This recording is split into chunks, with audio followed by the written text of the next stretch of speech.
Yung lumutang ito, Kita putya. ng isang multo o aswang na tila ba Uy! galit na galit o nasasaktan. De joke lang guys.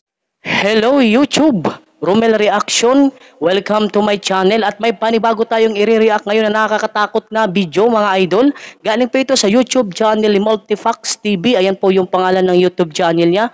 At syempre kung bago ka pa lang sa channel na ito ay mag-subscribe ka na at pa-like na rin ng ating video. Ayan, wag na natin tong patagalin. Syempre mga idol, tirahin na natin to bago pa tirahin ng iba. Let's play! Okay.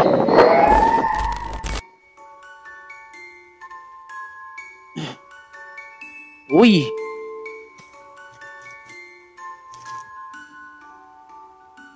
Ito talaga mga idol, pagkuha talaga ng CCTV camera ay talagang legit ay para sa akin, di ba? Babaan natin yung ano natin. Microphone.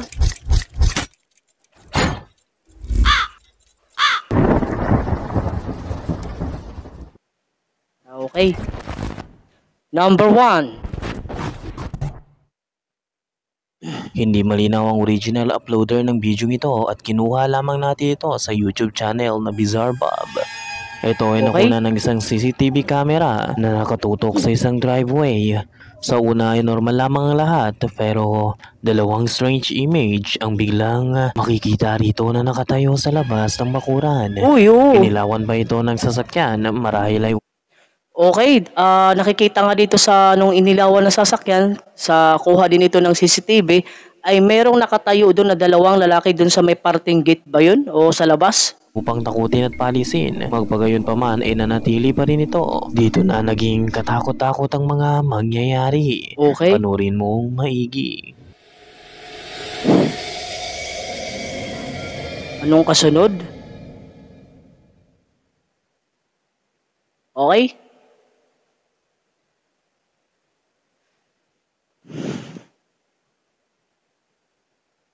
Oh, yan.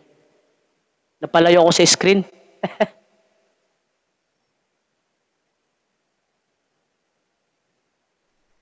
Oops, ano nangyari? Oh!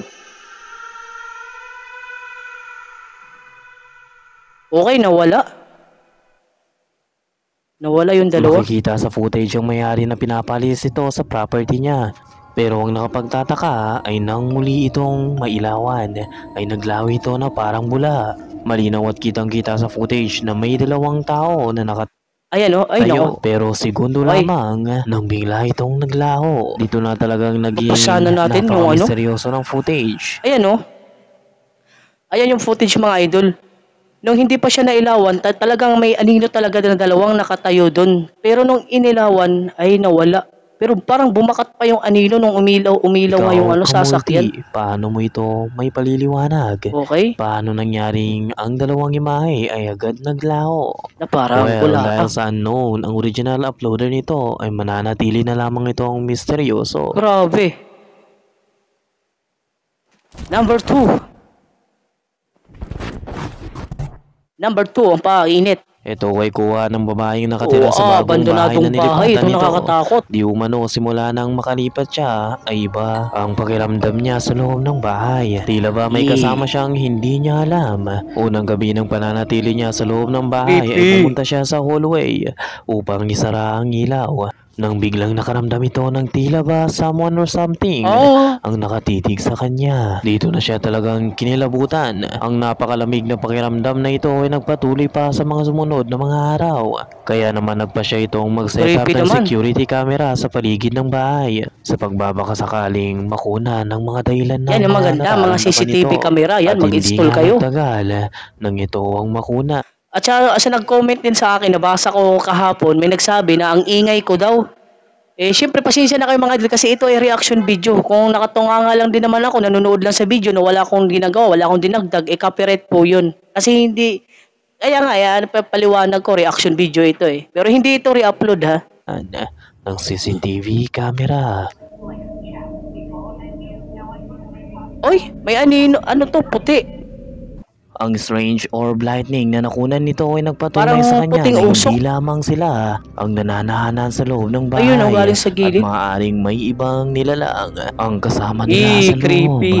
Kaya naman nagpasya siyang magsagawa ng Ouija board session Okay. upang mag-attempt na makipag-communicate sa kung anumang nilalang o espiritu ang gumagala rito. The spirit Pero of the matapos glass. ang Ouija board session ito ay wala ring nangyari. Iyon ang inaakala niya dahil isa pala itong malaking pagkakamaling ginawa niya. Makalipas ang mga araw ay dito na makakaranas siya ng mga nakakakilabot na pangyayari sa palibot ng bahay. Mga pintuang kusang nagbubukas, mga hindi may paliwanag na ingay na bumabalot sa paligid. Yan nakakatakot mga idol na kumukusa na ang pintuan bumukas tapos wala kang kasama. Ay nako, iba na yun. Hindi, may kasama ka na nung mumu. Isang gabi Ang ingay habang ko kumakain siya kasama ang anak nitong lalaki ay nakareceive siya ng motion detector sa cellphone nito. Nang buksan nito Para to sa video ay CCTV. walang live feed footage ang napapanood niya. Sa halip ay isang imahe sa hallway ang makikita. Okay. Isang figurang may halintulad sa bata ang makikitang nagmanifest sa madilim na hallway. Lakasan nga natin. Dahil sa imaheng ito ay labis siyang kinalabutan at hindi may paliwanag kung ano sino Putsang ang ano. imaheng nakita niya. Kaya naman hindi na ito Ayun maliwanag naman na sa tingin natin na tao ito na galing sa dilim. Pero nakakataka natin, tao nga siya pero malabo at klaro na may suot siyang puti. Kaya alam na natin kung ano ito mga idol, di ba? paligoy-ligoy pa at agad humanap ng malilipatan sa online. Ayon sa babae ay hindi na siya muli pang nakaranas ng mga kababalagan sa mga bahay na nilipatan nila.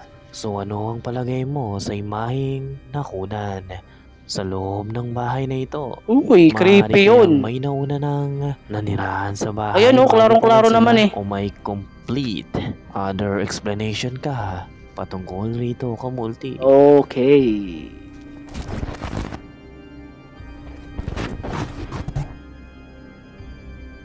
Ito ay video ni Arash Afnan na taga Kuala Lumpur, Malaysia. Ayon sa kanya ay nakikipagbaka siya sa mga paranormal activity na di umano'y sumakop na sa loob ng tahanan nito. Uy, Sa paglipas Manika. ng mga araw ay palala ito ng palala at lalong nagiging agresibo ang entity. Ngayon ay nagmamanifest na ito sa bawat parte ng bahay nila. gumalo. Panorin mong maigi. Ano to sa anino na to sa may bintana, ano? Oo nga, anino. Lapitan mo na. May ganyan sa bahay niyo, tapos ikaw lang mag-isa, tapos, oh shit! Oh! Wow, rentak balik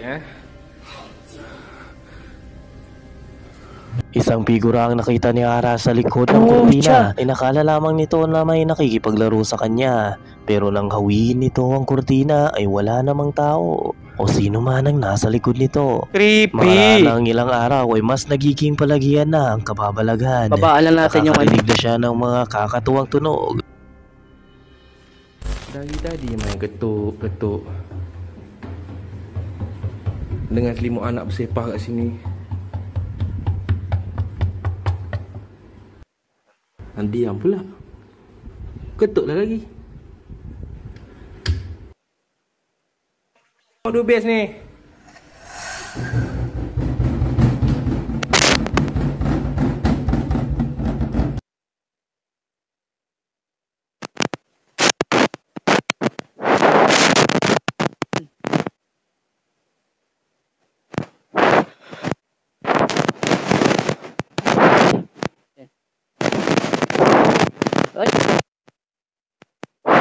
Pasensya na mga idol, no? Ano kasi yung microphone ko parang grounded kasi matagal hindi nagamit eh. Kaya tuloy pa rin natin ito.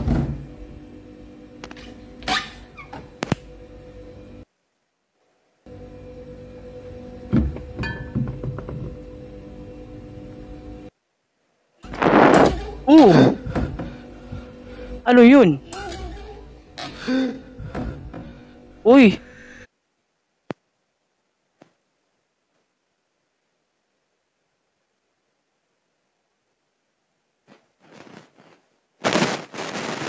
Okay, pawala-wala yung microphone natin.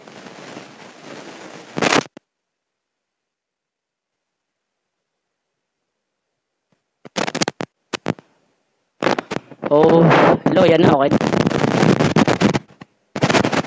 Parang grounded, ano? Grounded? Okay na, wala na. Okay, dito na tayo. Sinsya na. Ito yung ko dito sa video na ito. Kasi nito ng mga may tuyo ba to? Parang aparador na maliit. Pero wala naman nakikita tayong tao doon sa likod, sa ilalim, pero malabo din na may tao diyan na makasya kasi medyo may kaliitan. Pero nakita natin bago sinara, may kamay. May kamay, di ba? Klarong-klaro. Inaklaro ko pa eh. Yan oh. Oh. Oh, di ba? Oh, liit. Pinuksan niya ang maliit na cabinet upang tignan. Nang isasara niya na ito ay biglang isang kamay ang lumitaw. Oh, di ba? Ayun. Pero nang una niya itong Pucha, may kamay talaga. buksan ay wala namang tao rito. Well, malamang dahil wala naman talagang magkakasya sa loob. Ayon O, pa diba? kay Arash ay maaaring ginagambala sila ng batang espiritu na nakikipaglaro pa sa maliit nitong anak na lalaki. Oy, sa bata ha, ang bata talaga ay nakakakita ng mga totoong bagay na hindi na natin nakikita na sila lang. Para din yung mga aso. Aso bagang. Napunta na naman ako sa aso, wala stick. Yang beli pergi masuk bilik. Masuk bilik dulu. Okay. Assalamualaikum. Assalamualaikum, ano yun? Muslim yun, Muslim. O walang, di ba? Dupis. Masuk. Ano yung Yung harap ng bata parang may kumot na korteng tao. Ano, di ba mga idol? Parang nakakatakot talaga ito. Oh, pucha. Dupis. Nung nilapitan ng tatay, nawala yung bumagsak yung yung kumot. Oh. Kenapa Dupis selalu main dengan dia tu? Ayan na naman yung parang kumot o tela ba to? Nakatayo, pucha. Tapos pag nilapitan, nawawala, Ang bahay na ito. O, tapos mawawala. Uy, wag. Yun na ang nakakatakot. Sa Para din sa akin, legit ito. O di kaya din edited. Kasi talagang napaka yung tela o kumot ba yun, kumorting hugis tao. Pero nung inalis ay nawala. pa sa mga araw ay tila papalagian na itong kinakausap ng anak niya. Lagi na itong nakikipaglaro sa entitying hindi naman nagpapakita sa Pucha kanya. talaga? Sa paglipas pa ng mga araw ay mas nagmamanifest na ang presensya nito. Yun.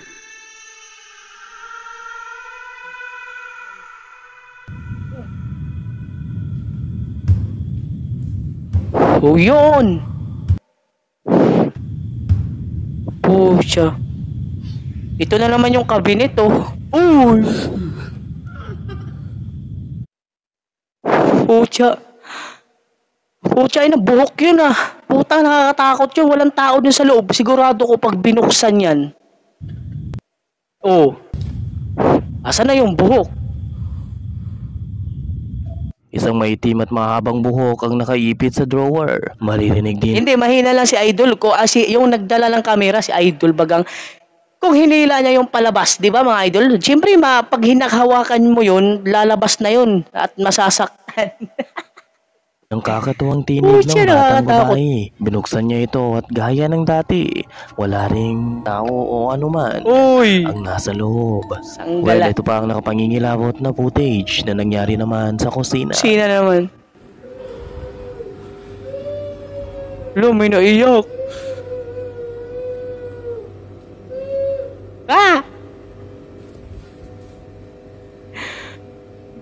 Pucha, nakakatakot yun. May buhok na naman sa likod ng freezer. Tumawa Nang pa. nasa kusina na ito Pucha. ay isa na namang buhok ang lumitaw sa likod ng fridge. Ngunit agaran din itong nawala. Pero ang nakapangingilabot ay lumitaw ito sa mismong harapan niya na talagang Ayun. bigay kilabot at takot sa kanya. Magbagayon pa man, ay kayo na ang humusga kung totoo ba ito o gawa-gawa lamang. Pucha. Dahil umabot ka sa yugtong ito ay nangangahulugang Ito, The Ring. matapang kang nilalang. Kaya kung bago ka pa lang sa Oo, channel na ito at gusto Mag-subscribe ka na kung ako sa'yo para hindi ka dalawin ng multo mamaya. Sigurado ako. Pag hindi ka nag-subscribe, dadalawin ka sa panaginip. mo ng mga ganitong content, mag-subscribe ka Okay. na at i-click ang notification na tinatawag na Old Cominate Tunnel. Okay. Pucha. Okay, may boses.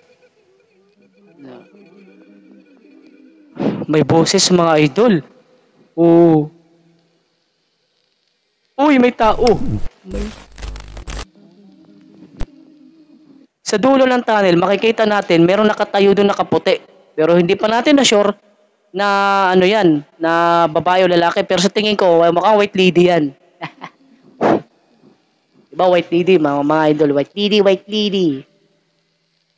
Tapos biglang tumalon, lalapit sa nagkamera, tapos... Sa una ay sinasabing fake video lamang ito. Magpagayon pa man, isang walang buhay na batang babae ang natagpuan 2 kilometro mula sa tunnel. Okay? Sumulto kaya niya ito? Ito ay kuha naman ng isang photographer na nakakarinig ng mga nakapagtatakang ingay at boses mula sa kalapit na parking. Uy! Sa kalagitnaan ng gabi ay nakarinig siya ng boses kaya nagpasya siyang lumabas at tignan ito nang biglang ito ang mangyayari. Okay, nakita na natin to. Ay, Pipoy, tandok ko to nakita. Ito nga mga idol, kapipoy, tandok ko nga to nakita. Ano, yung estatwa dyan ay biglang tumingin sa camera yung mata. Ay, sa nagdala ng camera. Tingnan nyo, oo. Ipata. Oo. Merong nanay. Oo. Tapos yung tatay nito, yung mata gumalaw. Oh, wow. Hindi na ata napansin na nagbibideo. Dito tayo sa ano? Sa Duyan. Napanood ko na rin ito parang sa video ni Pipoy Tandok. Doon tayo sa may ano, yung lumulutang ano. Saan ba yun? Okay. Number 5, dito tayo matindi. Ang footage na ito ay nagpapakita Ito yung matindi mga idol, di ko na alam kung edited pa to kasi kung edited naman ito ay talagang ibabash to ng marami sa ano.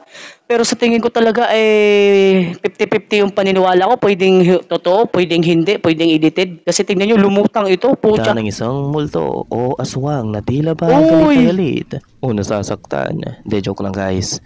Kayo na lamang ang Ino. mag-describe. O di ba, naglakad pa. Natin. Uy! Pucha! Oh! Puchang ina, lumutang pa! Lumutang siya mga idol! Uy! By the way, halata Aswang ba yun? namang isa lang itong CGI, which is nakakatakot nga kung sakaling ganito ang makakasalubog mo. Oo nga, nakakatakot talaga eh. May Oh, di ba tanong ako sa'yo, lumutang Kamalti. pa? May kababalagan experience ka na ba? Kayo, totoo ba to o hindi? O ano sa tingin nyo? Paki-comment mo na Eto. rin yan. Naggagawa-gawa nito, sa puking ko talaga nagagawa-gawa nito eh, nananakot I lang. Eh. will be more than happy reading Parang may it. tali ano. Parang nasa studio. Okay. Hanggang dito na lang din ang video natin mga idol. At kung nagustuhan mo ay mag-subscribe ka na. Pwede ka mag-comment, pwede ka mag-like dyan sa ating video. At ang importante ang pag-subscribe para tuwing may upload ako, makikita nyo yung mukha ko. Ayan. At maraming salamat po. Hanggang sa uli po.